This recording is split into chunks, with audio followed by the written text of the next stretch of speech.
कैसी बातें कर रहे हो यार? सबका विश्वास आधा हो जाएगा, सबकी हिम्मत टूट जाएगी। आप ही का साहस देखकर तो हम सब एक ऐसी जिंदगी जीने का सपना देखते हैं जैसे हर ऊंची जात का व्यक्ति रोज जीता है। बराबरी की जिंदगी, जहां कभी भी ऊंच नीच की लड़ाई ना हो। और अगर आप ही ऐसे बातें करेंगे तो हमारी हिम्मत कैसी बढ़ेगी? मैं भी तो वही कोशिश करता हूं ना रमा, लेकिन मैं जानता हूं कि जो लोग कह रहे हैं कि ये शर्त मत मानो, वो बस इसीलिए कह रहे हैं कि वो प्यार करते हैं मुझसे। लेकिन डर तो सबको लगता है ना। पहले से उनके जीवन में परेशानियां, तकलीफें क्या कम है कि मेरी वजह से और मुसीबत मोल ले। वो मेघनाथ जी यही चाहते हैं ना कि मैं एक तख्ती लेकर बाहर जाऊं और कह दूं कि सिर्फ मैं ही भीमराव हूं। तो ठीक है, मैं करूंगा वो। अगर आप ये बस अब तुम मुझे और कुछ समझाने की कोशिश मत करो, क्योंकि मैंने फैसला कर लिया है।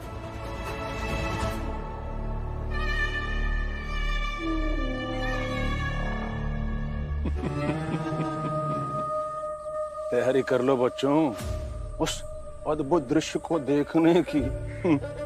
अब ये भीमराव जो आज तक सबकी उम्मीद बना फिरता था, कल खुद ना उम्मीद होके हाथ में तख्ती लेकर मुंबई की सड़कों पे भटकता फिरेगा। मन को बड़ा सुकून मिलेगा मेरे, अच्छा लगेगा, मजा आएगा।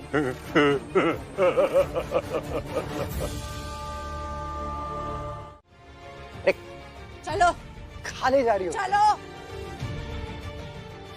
खा ले जा रही हो। कहाँ ना चलो? अरे खा ले जा रही हो मुझे। कहीं ले नहीं जा रही हूँ, बस इस चाल से निकाल रही हूँ और कह रही हूँ कि चले जाओ यहाँ से और फिर कभी मत वापस आना। नहीं जाऊंगा। नहीं जाओगे तो धक्के मार करके भगा देंगे तुम्हें, क्योंकि सबको बस इतना पता है कि तुम मुझे छोड़कर भागे थे। ये किसी को नहीं पता है कि तुम मुझे छोड़कर ही नहीं भागे थे, बल्कि मेरा बहुत कुछ चुरा कर भागे थे।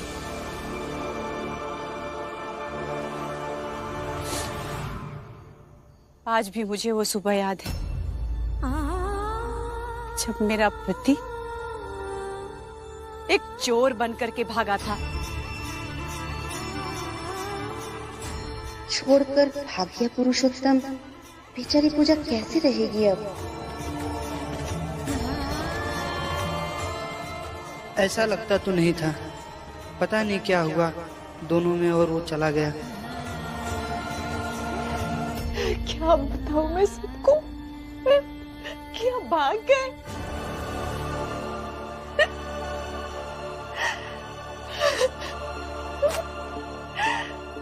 हमने मिलकर पैसा जमा किया था कि चाली में अपना एक नया घर खरीदेंगे। अब वो सब लेकर भाग गए और साथ में मेरे गहने भी लेकर भाग गए। पर कहते तो सही, मैं खुद आपको दे देती सारे पैसे, सारे गहने।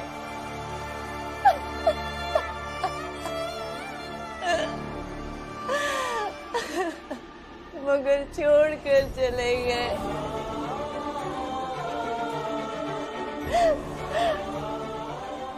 मैं अब क्या बताऊंगी सबको कि मेरा पति मुझे छोड़कर भाग गया।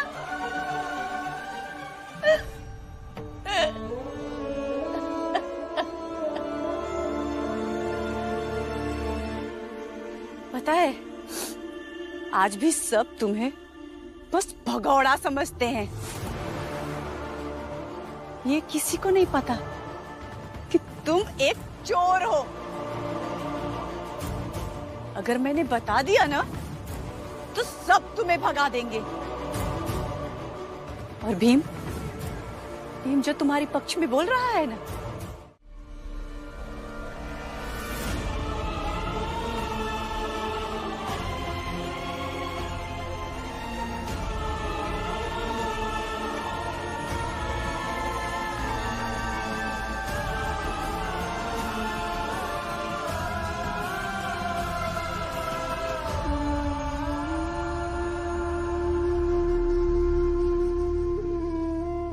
शोभा,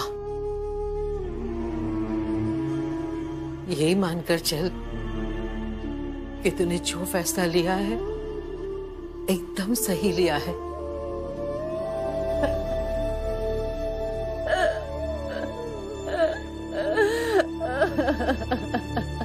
कबीर सीप समंद की रटे प्यास पियास, समुदही तिनका करी गिने, स्वाति बूंद किया।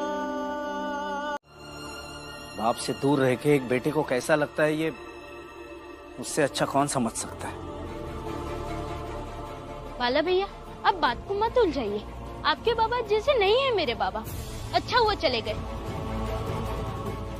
दीपक, मुझे लगता है कि इस विषय पर अभी ज्यादा बात नहीं करनी चाहिए। शोभा काकी पुरुषोत्तम काका को नहीं स्वीकार कर रही हैं। बात खत्म। और वो चाल छोड़कर चले गए, इसका साफ साफ मतलब यही होता है कि उनमें माफी मांगने की और बात स्वीकार करवाने की क्षमता नहीं बची। झूठ।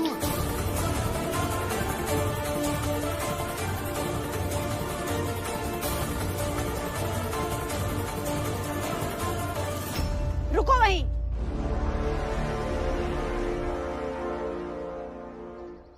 फिर से आ गए? अब क्या करने आए हो? याद है ना मैंने क्या कहा था?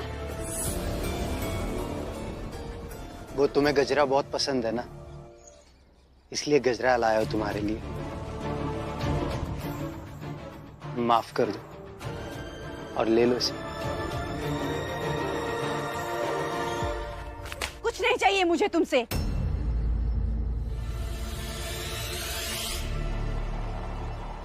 चोरी के लिए भी माफी मांगता हूं।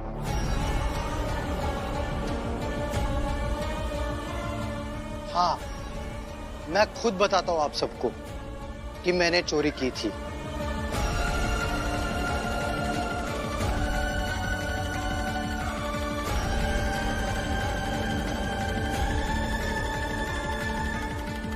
मैं और शोभा अपनी अपनी कमाई जमा करते थे कि एक दिन सारे पैसे जोड़कर उसमें शोभा के गहने मिलाकर चाली में एक खोली खरीदेंगे। लेकिन दारू और कोठे की लत की वजह से मैं वो सारे पैसे और गहने लेकर भाग गया।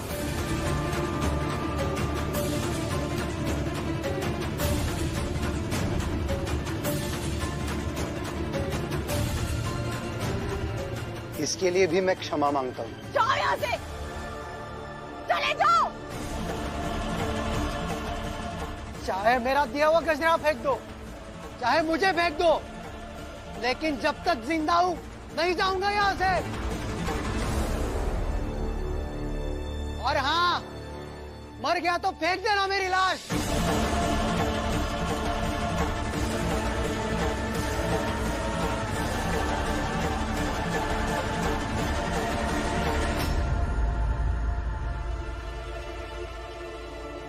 पुरुषोत्तम काका, अजीब बात है ना, 12 साल पहले भी ऐसे ही गजरा होगा। यही आप थे।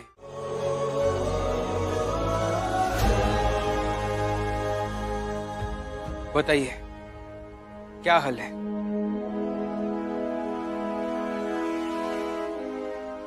रमा, तुम बताओ भीम को कि हम सबने मिलकर क्या फैसला किया है। एकता, इसी की बात करता है ना।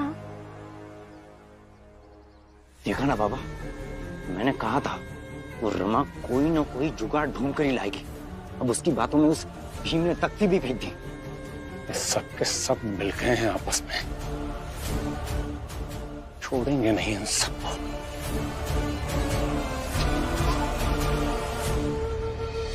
कहता है ना कि हम इतने हैं, सब अगर एक हो जाएंगे तो गिनती तक नहीं कर पाएंगे। तो आ गए सब एक साथ, और ऐसे ही एक साथ दरोगा के पास जाएंगे। दरोगा नहीं सुनेगा तो अदालत जाएंगे। एक दिन में पूरी बंबई में खबर फैला देंगे और कहेंगे कि जितने छोटी जात के लोग हैं वो सब अपने अपने नजदीकी थाने में जाए और कहे कि मेघनाथ और उनके 2 बेटे हमें मार रहे हैं।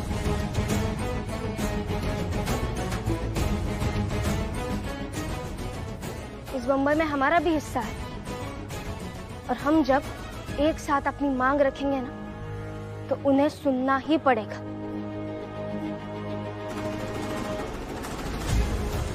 और हम जब एक हो जाएंगे ना तो वो हमें तोड़ नहीं पाएंगे, बल्कि शासन व्यवस्था पर दबाव पड़ेगा और वो खुद आकर उन्हें ले जाएंगे।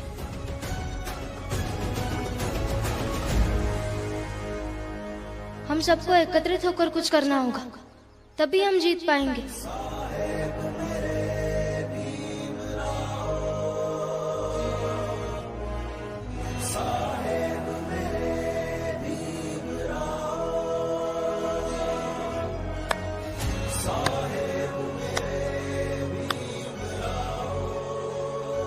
वाह रमा, वाह। तो हमारा अस्त्र होगा, हमारा अस्त्र होगा, हमारा अस्त्र होगा, तो हमारा अस्त्र होगा, हमारा अस्त्र होगा, तो हमारा अस्त्र होगा, हमारा अस्त्र होगा, हमारा अस्त्र होगा, हमारा अस्त्र होगा, हमारा अस्त्र होगा, एकता। हमारा अस्त्र होगा, एकता। हमारा अस्त्र होगा, एकता। हमारा अस्त्र होगा, एकता।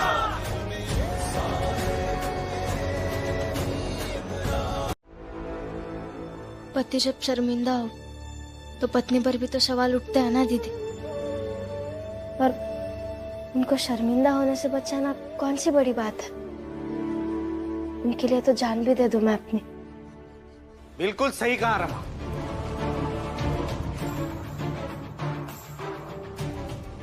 नहीं तो हमारी पत्नी, ना पति की इज्जत करना, ना उनको समझना।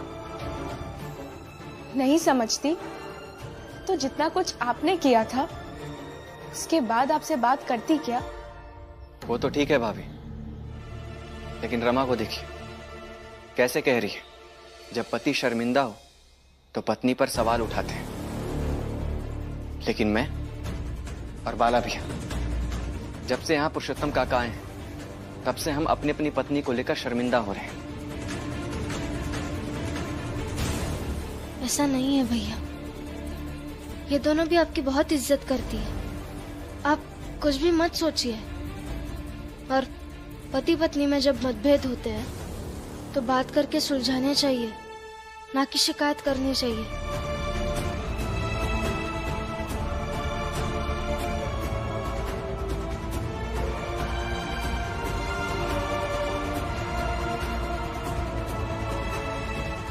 बताइए क्या शिकायत है?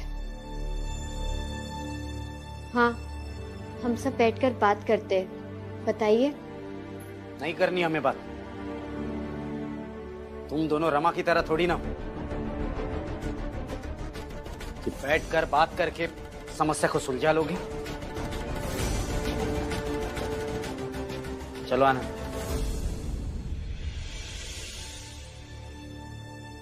सच तो ये है कि ये लोग कौन सा भीम भाव की तरह है जो अपने पत्नी की मन की बात को समझ सके। बाला भैया, भीम के स्नातक परिणाम आने के बाद मुझे ऐसा लगता है कि हम दोनों अलग अलग हुए। क्यों? ऐसा क्यों लगता है तुम्हें? लगता है बाला भैया, अब भीम की दुनिया बहुत अलग हो गई है। उसकी दुनिया में अब राजा महाराजा संबंधित समस्याएं हैं, मगर हमारी जिंदगी में ऐसा कुछ भी नहीं है। बिल्कुल सही कह रहे हो तुम आनंद, मुझे भी ऐसे ही लगता है। बल्कि सच कहूं तो मुझे हमेशा से लगता था कि भीम की सोच उसके जीवन को कितना सुगम बनाती, लेकिन वही सोच हमारे जीवन में मुश्किलें खड़ी कर देती।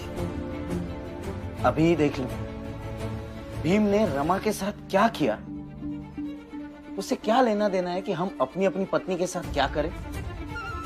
लेकिन नहीं, भीम का बर्ताव रमा के प्रति कैसा है उसे देखकर हमें अपराधी बना दिया गया। लेकिन बाला भैया कुछ तो करना होगा ना, जिससे कम से कम भीम रमा की जिंदगी को पैमाना मानकर हमारी पत्नियां हमारे व्यवहार, हमारे रुख, हमारे कर्तव्यों की परख न करें। एकदम बढ़िया सोच है तुम्हारी। हाँ, मैं वहां खड़े खड़े सुन रही थी। बहुत बढ़िया। अब तुम दोनों ने जैसा सोचा है वैसा ही करो। मैं तुम दोनों के भी साथ हूँ। वैसा ही करो, एकदम सही को सोचा है। हाँ? ये दोनों कौन है तुम्हारे? देख क्या रही है बता? कौन है ये दोनों तुम्हारे? पति है ये, और ये जेठ। पति है ना, तो इनके कपड़े घर में ऐसे ही क्यों पड़े हैं? धोती क्यों नहीं हो? अभी काम ढूंढने जा रहे हैं, आकर धो देंगे। नहीं, तुम पहले कपड़े धोगी और फिर काम ढूंढने जाओगी। लक्ष्मी, और तुम भी।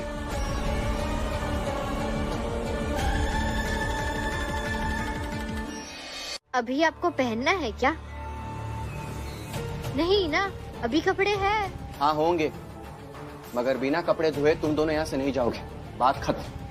हाँ, हम दोनों बाहर बैठे, हम भी देखते तुम बिना कपड़े धोए यहाँ से कैसे जाती हो। चलो आना।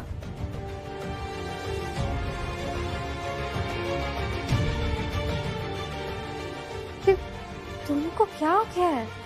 पति है ना तुम्हारा? जब मेरे बाबा इस चाल में आए थे तब वो मुझे पूरी तरीके से गलत लग रहे थे, पर अभी जब वो मेरी आई से बात कर रहे थे, माफ करके स्वीकार कर ले, तो वो मुझे अभी थोड़े ठीक लग रहे हैं। क्या करूं मैं भीम भैया? ठीक है, मुझे ये बताओ कि जिस चीज को लेकर तुम दुविधा में हो उससे तुम्हें क्या चाहिए? बाबा,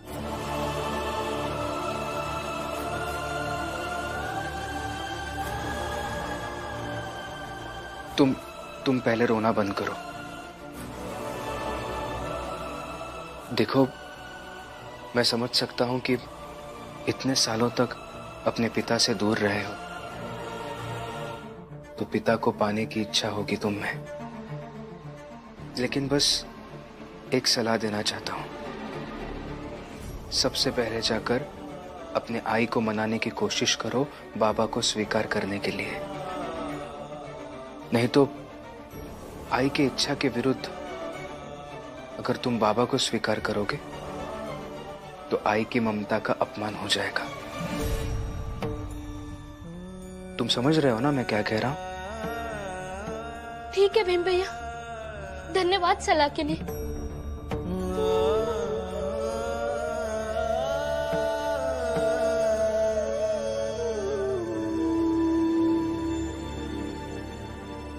सही कहा था मैंने, आपकी और आपके सोच की जरूरत हमेशा रहेगी।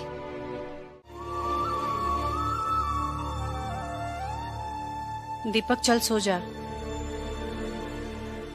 नहीं सो सकता ही। चल सो जा, बहुत रात हो गई है। कहा ना नहीं सो सकता। तुम सो या मत सो, मैं तुम्हारे बाबा को कभी स्वीकार नहीं कर सकती, क्योंकि उनके जाने के बाद बहुत कुछ झेला है मैंने। मना नहीं कर रही, और मैंने भी तो झेला है। स्कूल में, चाल में, गली में, बाजार में, हर जगह सब लोग मेरे बाप के नाम पे मुझे चिढ़ाते रहे। हर रोज सब मेरे बाप के बारे में मुझसे पूछते रहे, और फिर मैं घर आके बाबा को और भी याद करता है। बाबा की कमी कभी महसूस नहीं होने दी मैंने तुम्हारी जिंदगी में। फिर क्यों बाबा बाबा कर रहा है? आई, आपने मुझे बहुत प्यार दिया है, आई का, बाबा का, सबका।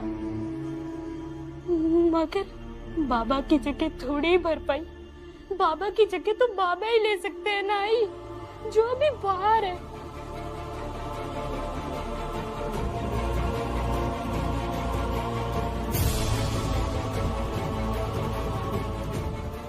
मैं गंदा इंसान हूँ, माफ कर दो मुझे, मैं गंदा इंसान हूँ।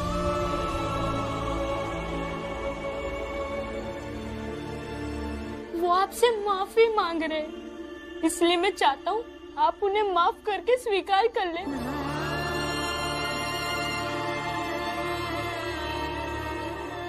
बचपन से लेके आज तक मैं तुम्हें पालती रही, और आज अचानक तुम्हें लगने लगा है कि क्यों, कैसे?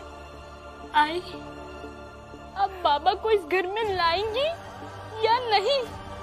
उन्हें माफ करके स्वीकार करेंगी या नहीं? बस ये जवाब मैं आपसे जानना चाहता हूँ आई।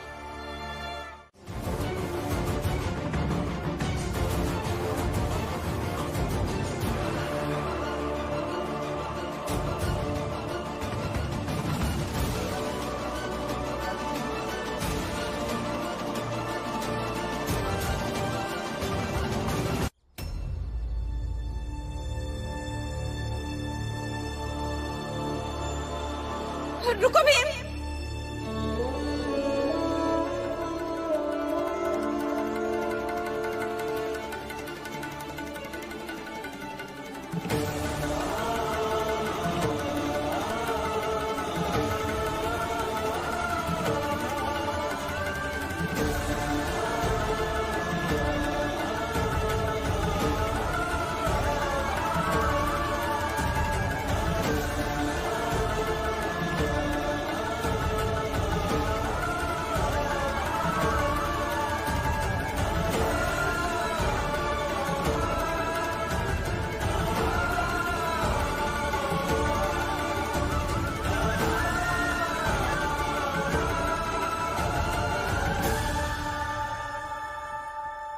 भीम, इन्हें मैं अपने घर ले जाऊंगी।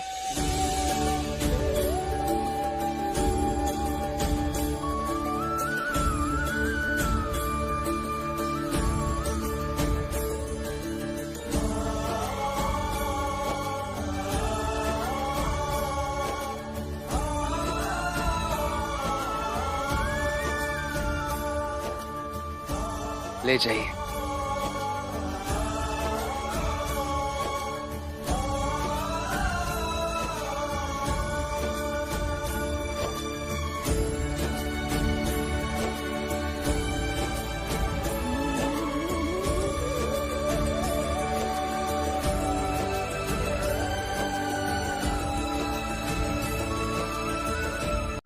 कैसी बात कर रही हो रमा? हाँ, ये क्या बात हुई? मैं क्यों जाऊंगा तुम्हें छोड़कर? पता नहीं, आप जब पुरुषोत्तम काका को छोड़ने बाहर जा रहे थे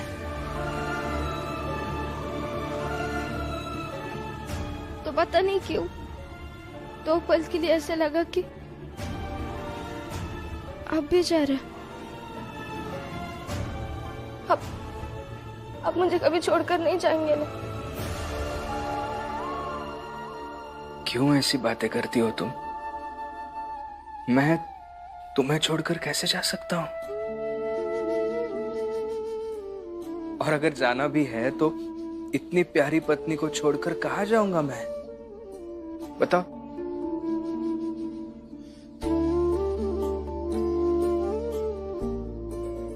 कुछ भी मत सोचा करो। देखो, अभी मुझे काम ढूंढने बाहर जाना है। तुम्हारा ऐसा चेहरा देखकर बाहर जा पाऊंगा मैं? हंसो, हंसो तो।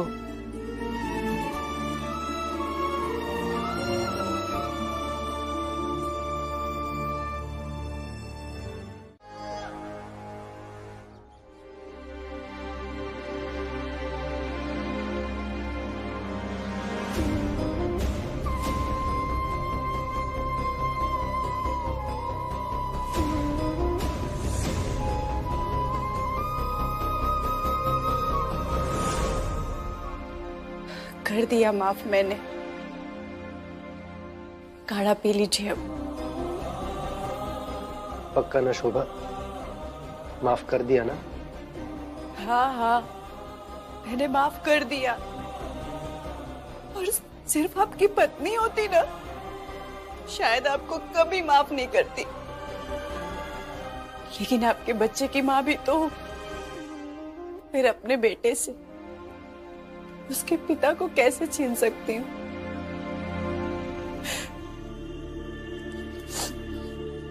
खड़ा पी लीजिए।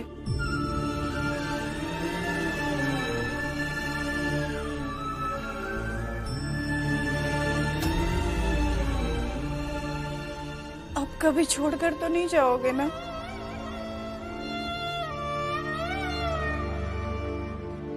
नहीं जाऊंगा छोड़ के, तुम्हारी कसम।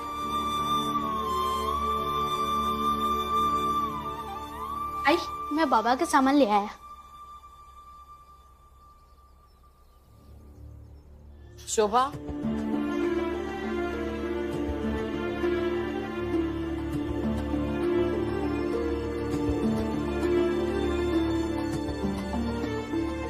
शोभा, जरा बाहर आना, मुझे कुछ बात करनी है।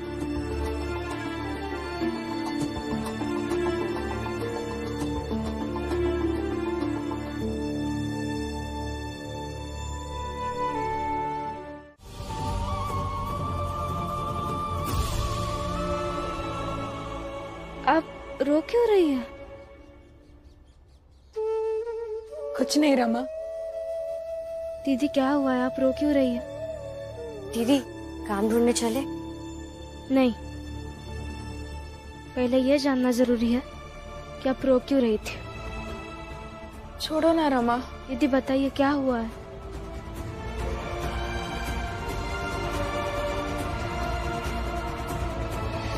जब मैं यहाँ से दूर, तुम सबसे दूर रहती थी, तब जब वो मुझे मारते थे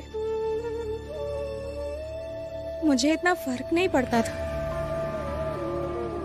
क्योंकि सामान्य सी बात लगती थी कि पति है तो मारते हैं।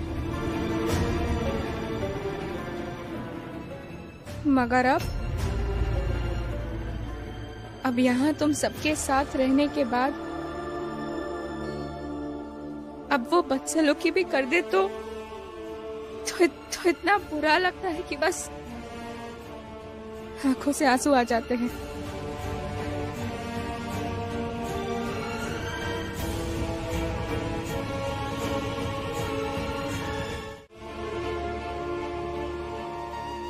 चलो काम ढूंढने चले।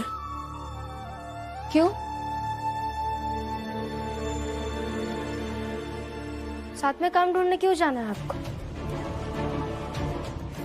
ताकि आपका जब मन हो तब आप सबके सामने ये जता सके कि आप पति और ये पत्नी है। क्या कर क्या रहे हैं आप? भैया छोड़िए हाथ, छोड़िए हाथ। यहाँ खड़े रहो चुपचाप। रमा, ये क्या बात हुई? वो बात गई ना, अब क्या उस बात को लेकर हम रोज बहस करेंगे? बात गई। दीदी की आंखों में जो आंसू है ना, वो बता रहा है कि बात अभी अटकी है इनके दिल में, इनके दिमाग में। दीदी की आंखों में भले ही आंसू ना हो, अगर बात तो उन्हें भी चुभ रही है ना। रमा, हमें इस बात पर अभी कोई बहस नहीं करनी। तुम काम ढूंढने चल रही हो या नहीं? नहीं। रमा, जाने दो ना, अपनी अपनी किस्मत। हम जाते। नहीं दीदी, अब आप लोग तब तक साथ में कोई जिम्मेदारी नहीं उठाएंगे जब तक ये दोनों आपको बराबर का सम्मान नहीं देते और बराबर का मान नहीं देते।